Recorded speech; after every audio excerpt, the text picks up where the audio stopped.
ఇవాళ ఒక విద్యార్థికి హాస్టల్ విద్యార్థికి రోజుకి 30 రూపాయలట.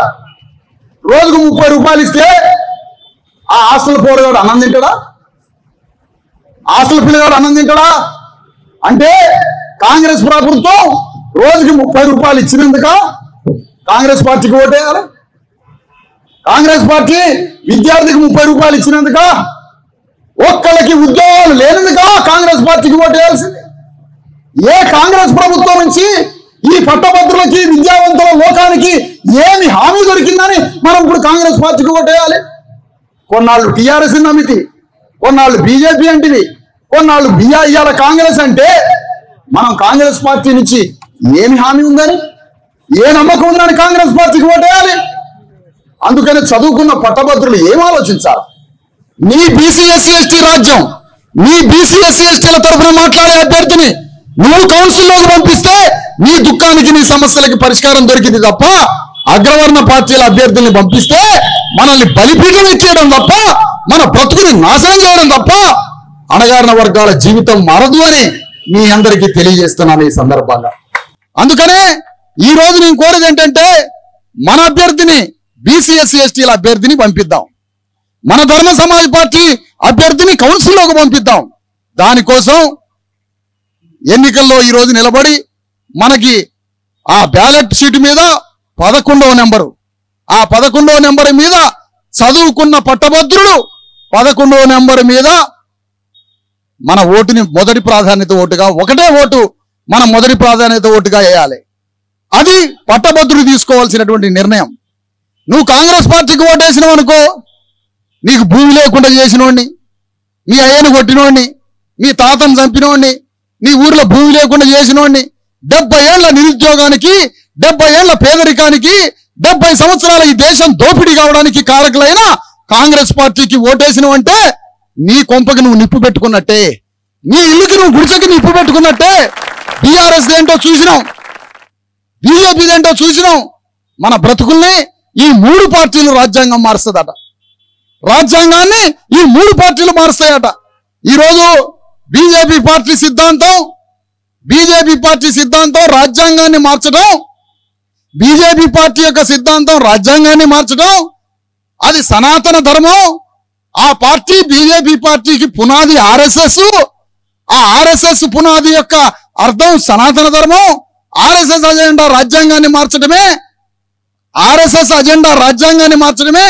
కాబట్టి బీజేపీకి పునాదైన ఆర్ఎస్ఎస్ ఉన్నది కాబట్టి బీజేపీకి ఓటేస్తే రాజ్యాంగం మారుస్తారు అని రేవంత్ రెడ్డి అంటాడు. నేను అడుగుతున్న రేవంత్ రెడ్డిని ఈ సందర్భంగా, అయ్యా 7 సంవత్సరాల క్రితం ఆర్ఎస్ఎస్ జాతీయ మహాసభలు పెట్టింది నాగపూర్లో. ఆర్ఎస్ఎస్ భారత రాజ్యాంగాన్ని మార్చే ఆర్ఎస్ఎస్ జాతీయ మహాసభలు నాగపూర్లో పెట్టి ముఖ్య అతిథిని ఎవరిని పిలిచిందో తెలుసా? కాంగ్రెస్ పార్టీ నుంచి జాతీయ అధ్యక్షుడైన ప్రణబ్ ముఖర్జీని పిలిచింది ఆర్ఎస్ఎస్ మీటింగ్ కి. దీనికి సమాధానం చెప్తాడా రేవంత్ రెడ్డి? రేవంత్ రెడ్డి దీనికి సమాధానం చెప్తాడా? ఇందిరాగాంధీ ప్రభుత్వానికి ఆర్ఎస్ఎస్ 3 సార్లు మద్దతు ఇచ్చింది, దీనికి సమాధానం చెప్తాడా? అందుకనే మేమేమంటున్నామంటే, BRS party, Congress party, BJP party 3 పార్టీలు రాజ్యాంగాన్ని మార్చడానికే ప్రయత్నిస్తున్నాయి. రాజ్యాంగాన్ని బతికించేటోడు ఒక్కడు కాదు ఈ 3 పార్టీలు. కానీ ధర్మ సమాజ్ పార్టీ పుట్టింది భారత రాజ్యాంగ పుస్తకంలో నుంచి పుట్టింది ధర్మ సమాజ్ పార్టీ. అందుకనే మనం ఏమంటున్నామంటే, రాజ్యాంగాన్ని రక్షించే అభ్యర్థిని పంపిస్తారా కౌన్సిల్లోకి? రాజ్యాంగాన్ని కాలబెట్టి రాజ్యాంగాన్ని నాశనం చేయాలనుకుంటున్నా కాంగ్రెస్, బీజేపీ, బీఆర్ఎస్ పార్టీల అభ్యర్థులను పంపిస్తారా కౌన్సిల్లోకి అని అడుగుతున్నా. అందుకనే ఈ రోజు కాంగ్రెస్ పార్టీకి భలే అభ్యర్థి దొరికిండాయా అంటే, కాంగ్రెస్ పార్టీ బతుకేంటో, కాంగ్రెస్ పార్టీ యొక్క అలసలు గుణమేంటో, దాని రూపురేఖలేంటో మాకు పెద్దగా కనపడలే ఈ మధ్య. నువ్వు సెలెక్ట్ చేసిన అభ్యర్థి వల్ల కాంగ్రెస్ పార్టీ ఏంటో అర్థమైపోయింది మాకు ఇవాళ.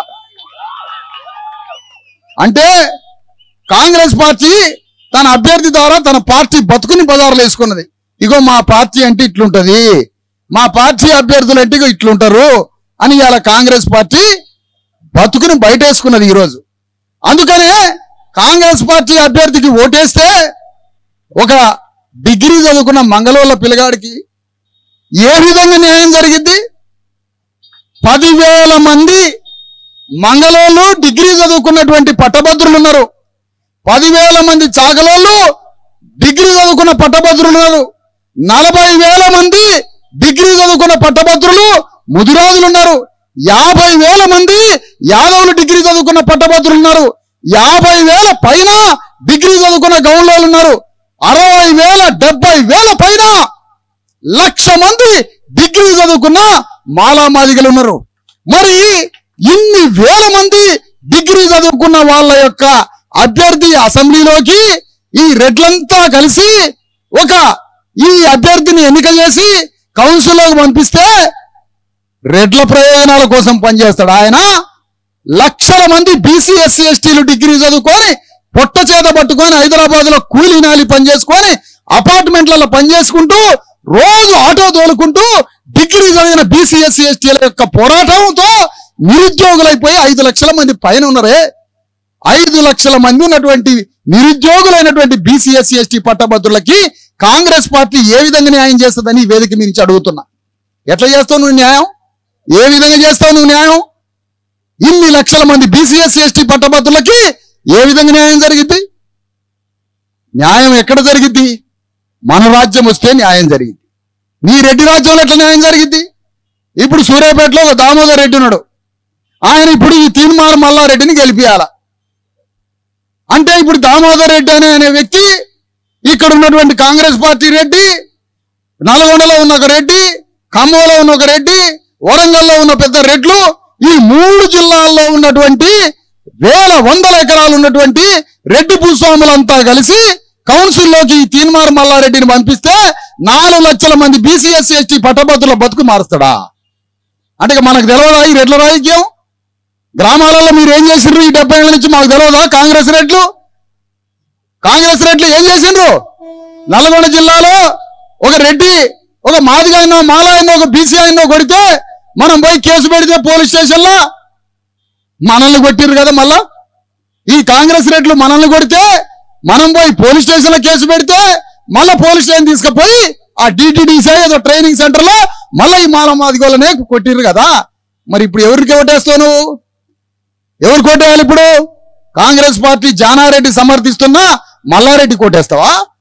కోమటిరెడ్డి సమర్థిస్తున్నా మల్లారెడ్డి కోటేస్తావా? ఎవరికేస్తావు ఓటు? మన కోసం యుద్ధం చేస్తున్న ధర్మ సమాజ్ పార్టీ అభ్యర్థి కోటేయి, నీ బతుకు మారుతుంది. అంటే ఇదేదో కొత్త అద్భుతం లాగా, మళ్ళా కొత్త రాజకీయం లాగా ఈ తీన్మార్ మల్లారెడ్డి కాంగ్రెస్ పార్టీ నుంచి పోటీ చేయగానే ప్రజల్లోకి పోయి మళ్ళా ఈ మాటలు మాట్లాడితే మన జీవితాల్ని, మన బతుకుని మనం కాలబెట్టుకున్న వాళ్ళమైతాం ఇలాంటి అభ్యర్థులకు ఓట్లేస్తే. అందుకనే మళ్ళీ చెప్తున్నా నేను, దయచేసి పట్టభద్రులంతా జ్ఞానంతో, సోయితో, తెలివితో ఆలోచించండి. కాంగ్రెస్ వాళ్ళు, బీఆర్ఎస్ వాళ్ళు, బీజేపీ వాళ్ళు అందరూ ఒకటే. ఈ 3 పార్టీలు ఒకటే. 3 పార్టీలు ఒకే తాను ముక్కలు. ఈ 3 పార్టీలకు ఓటేస్తే బ్రతుకంతా మనం మోసపోవడమే అవుతుంది. జీవితం అంతా మోసపోవడమే అవుతుంది. ఆ బతుకంతా మోసపోవడమే అవుతుంది. కాబట్టి ఆ మోసం నుంచి బయటకు రావాలంటే సోయితో, జ్ఞానంతో మన అభ్యర్థికి ఓటేయడానికి పట్టభద్రులు జ్ఞానంతో ఆలోచించమని కోరుతా ఉన్నా. పట్టభద్రుడు అయోమయానికి గురి కావద్దు. మళ్ళా చెప్తున్నా, మోసం మాటలకు గురి కావద్దు. ఒక బీసీ అభ్యర్థి, ఒక బీసీ ఓటరు, ఒక బీసీ పట్టభద్రుడు చాలా సోయితో ఆలోచించాలా. మాలా మాదిగల నుంచి పుట్టినటువంటి పట్టభద్రులు సోయితో ఆలోచించాలా. ముస్లిం నుంచి పుట్టినటువంటి, క్రైస్తవుల నుంచి పుట్టినటువంటి పట్టభద్రులు జ్ఞానంతో ఆలోచించాలా. ఎవరు బాబ్రీ మసీదుని కూల్చింది? నేను అడుగుతున్న రేవంత్ రెడ్డిని. పివి నరసింహరావు ప్రధానమంత్రిగా ఉన్నప్పుడు దేశంలో లక్షల మంది మిలిటరీ ఉన్నారే, కోట్ల మంది సైన్యం ఉన్నదే. ఇంత పెద్ద సైన్యం నీ దగ్గర పెట్టుకొని బాబ్రీ మసీద్ ఎట్లా కూలిపోయిందా? పివి నరసింహరావు ప్రధానమంత్రిగా ఉన్నప్పుడు నువ్వు వెనకుండి కూల్చినావు. బాబ్రీ మసీదుని కూల్చింది బీజేపీ, కూలగొట్టింది పివి నరసింహరావు. ఇప్పుడు నువ్వు కాంగ్రెస్ పార్టీకి ఓటేయాలా? ఇప్పుడు ఎవరు ఓటేయాలా?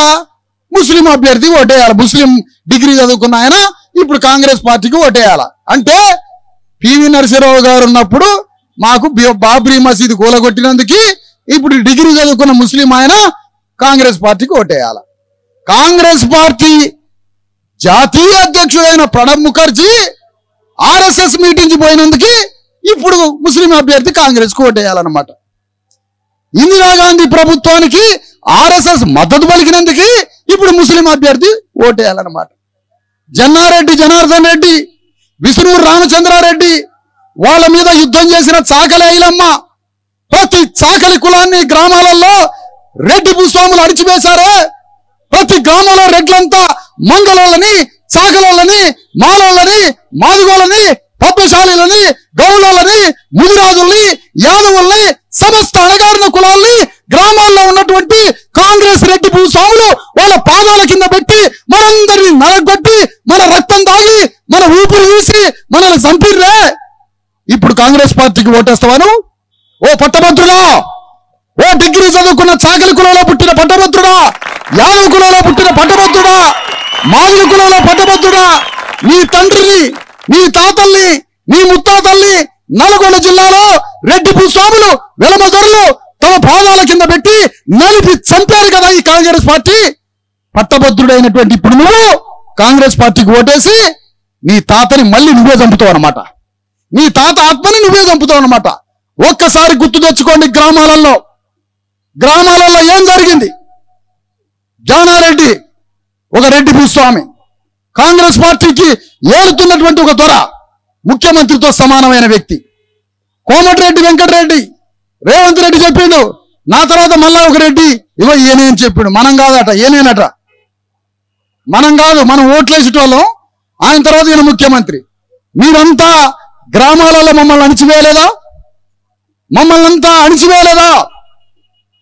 చాకలి ఐలమ్మని అవమానించిన విష్ణూరు రామచంద్రారెడ్డి వాళ్ళ వ్యవస్థ మొత్తం, వాళ్ళ బంధువర్గం ఏ పార్టీలో ఉంది? కాంగ్రెస్ పార్టీలో ఉంది. ఇప్పుడు చాకలి ఐలమ్మని రోజు ఆరాధించేటువంటి చాకలి డిగ్రీ చదువుకున్న పట్టభద్రుడు చాకలి ఐలమ్మని, చాకలి కులాన్ని కాంగ్రెస్ రెడ్లు అణిచివేశారు కదా. ఇప్పుడు చదువుకున్న చాకలి పట్టభద్రుడు రెడ్డికి ఓటేస్తాడా? నీ తల్లిని అవమానించినటువంటి గ్రామాల్లో నీ తల్లి నెత్తి మీద పెంట బట్టలు నెత్తి మీద పెట్టి మోసుకొని ఉతికి ఆ రెడ్లకు మొత్తం సేవ చేసి దోపిడీకి గురైనటువంటి ఆ రెడ్డి కాంగ్రెస్ కు ఓటేస్తావా? చాకలాయని సింహాసనం మీద కూర్చోబెట్టాలన్న ధర్మ సమాజ్ పార్టీకి ఓటేస్తావా అని అడుగుతున్నా నేను. ఎవరికి ఓటేస్తావయ్యా? ఎవరికి ఓటేస్తావు? నారాయణపురం జమీందారు ఎవరైనా వెలమదొర రెడ్డి దొరలు వాళ్ళు వీళ్ళంతా ఇక్కడ ఉన్నటువంటి రెడ్డి దొరలు, నారాయణపురంలో ఒక రెడ్డి దొరవారు.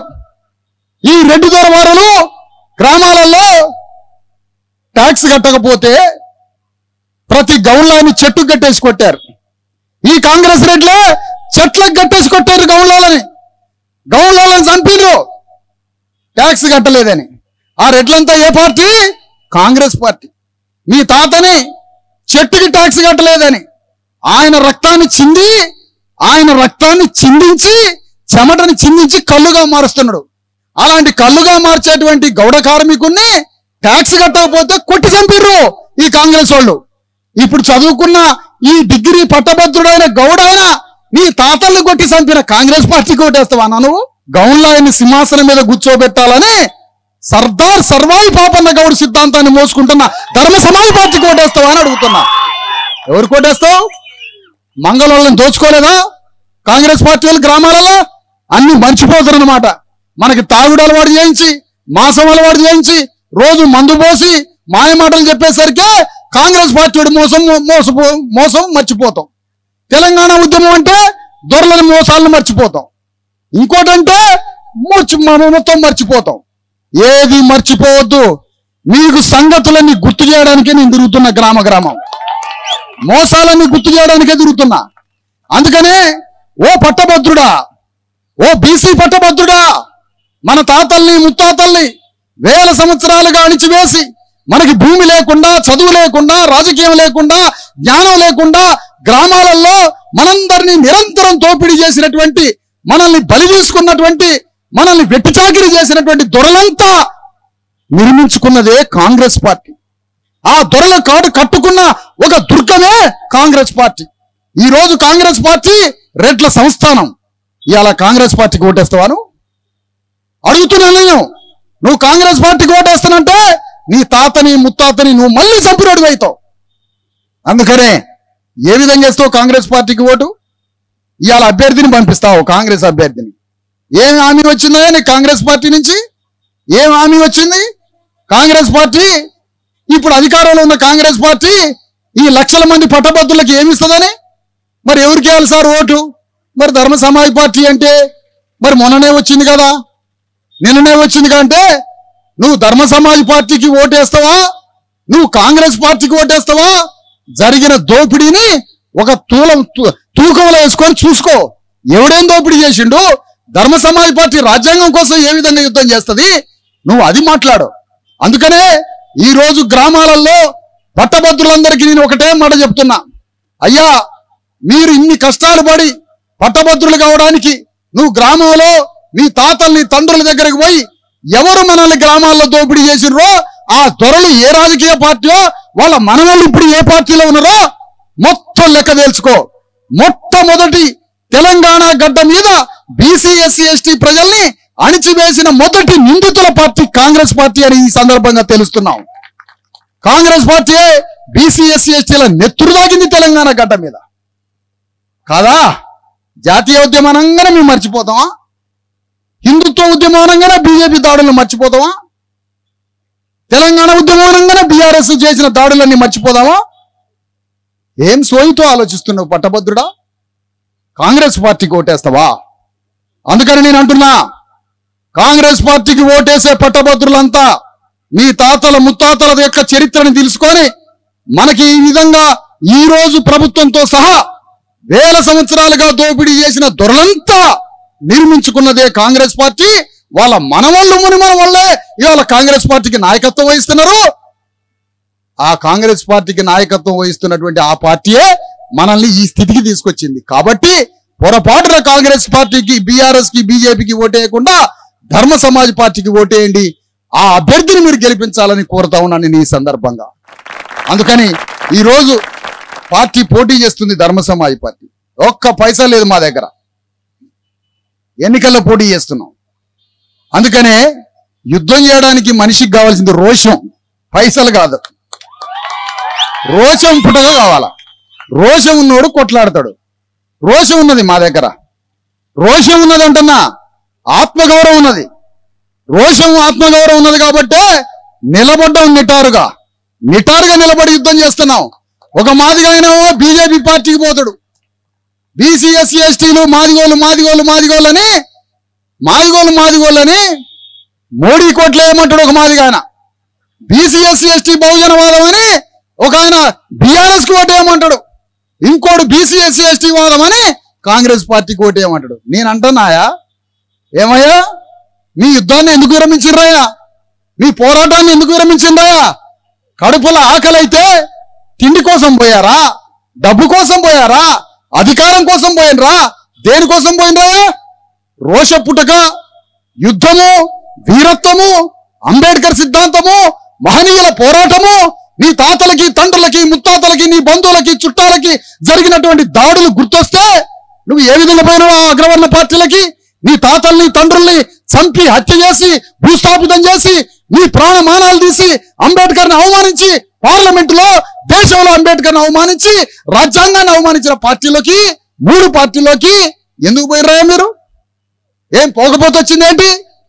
ఈ తీన్మార్ మల్లారెడ్డి అనేవాడు ఎందుకు పోయింది కాంగ్రెస్ పార్టీలోకి? ఒక్కడల్లా నిలదీస్తాడా?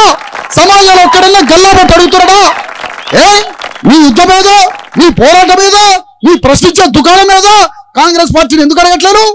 కాంగ్రెస్ పార్టీ మీద ఎందుకు పోరాటం చేయట్లే?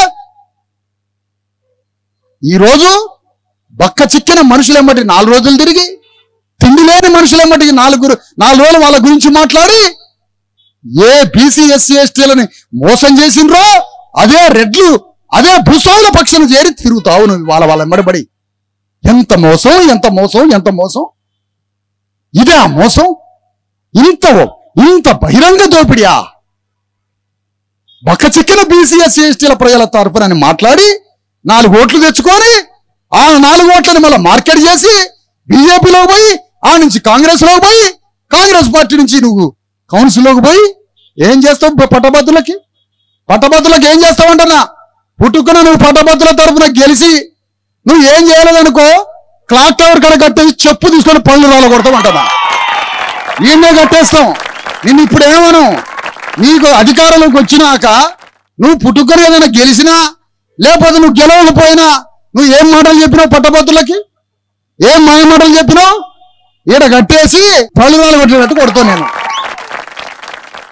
ఇది ఆ మోసం. కాంగ్రెస్ పార్టీకి ఓటేయాలని కాంగ్రెస్ పార్టీ భూస్వాముల మడి తిరిగి ఈ బడుగు బలహీన వర్గాలను మోసం చేయడమా? అందుకనే మళ్ళా హెచ్చరిస్తున్నాం, తెలంగాణ గడ్డ ఇక మోసపోవడానికి వీల్లేదు. బతుకంత మంది వాడు మోసం చేసిండు, వీడు మోసం చేసిండు, వాడు కొట్టిండు, వీడు కొట్టిండు, కేసులైన ఇదే బతుకుమంది అంతా. దీనికి తెర ముగించాలి, తెర వెయ్యాలి. ఇక మనం మోసపోవడానికి వీల్లేదు.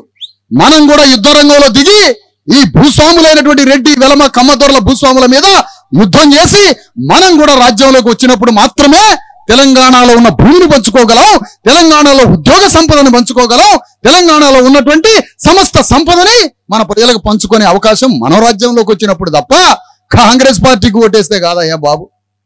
ఇది అర్థం చేసుకొని మెలగాలని పట్టభద్రులంతా ఆలోచించాలని ఆత్మగౌరవంతో నువ్వు తిరిగితే తిరుగు కాంగ్రెస్ పార్టీని ఇజ్జత కోసం 10 మంది ఏమన్నా అనుకుంటారు అని. కానీ నువ్వు మాత్రం కాంగ్రెస్ పార్టీకి ఓటేసినావు అనుకో, మీ అయ్యనో మీ తాతనో ఊళ్ళో ఎవడనో కొట్టిండు అనుకో, ఆ కొట్టిన దానికి అర్థం ఏంటంటే మా అయ్యను కొట్టినందుకే నేను కాంగ్రెస్ పార్టీకి ఓటేస్తున్నా అని అర్థం, మా తాతను చంపినందుకే కాంగ్రెస్ పార్టీకి ఓటేస్తున్నా అని అర్థం. అందుకనే నేను ఒకటే చెప్తున్నా, సర్దార్ సర్వాయి పాపన్న గౌడు గౌన్లోళ్ళ తరఫున యుద్ధం చేసిండు కదా, గౌన్లోళ్ళ తరఫున బీసీ ఎస్సీ ఎస్టీల తరఫున యుద్ధం చేసిండు కదా. మరి యుద్ధం చేసినటువంటి ఆ వీరుడి యొక్క లక్షణం కాంగ్రెస్ పార్టీకి ఓటేయటమా అని అడుగుతున్నా, బీఆర్ఎస్కి ఓటేయడమా, బీజేపీకి ఓటేయడమా? ఆలోచించండి. అందుకనే తెలంగాణ గడ్డ మీద మోసం చేస్తున్న, దోపిడీ చేస్తున్న కాంగ్రెస్ పార్టీని కూకటి వేళ్లతో భూస్థాపితం చేయండి, మన అభ్యర్థికి ఓటేయమని నేను ఈ సందర్భంగా కోరుతున్నా. తెలంగాణ గడ్డ మొత్తం చెబుతాం ఇదే విషయాన్ని.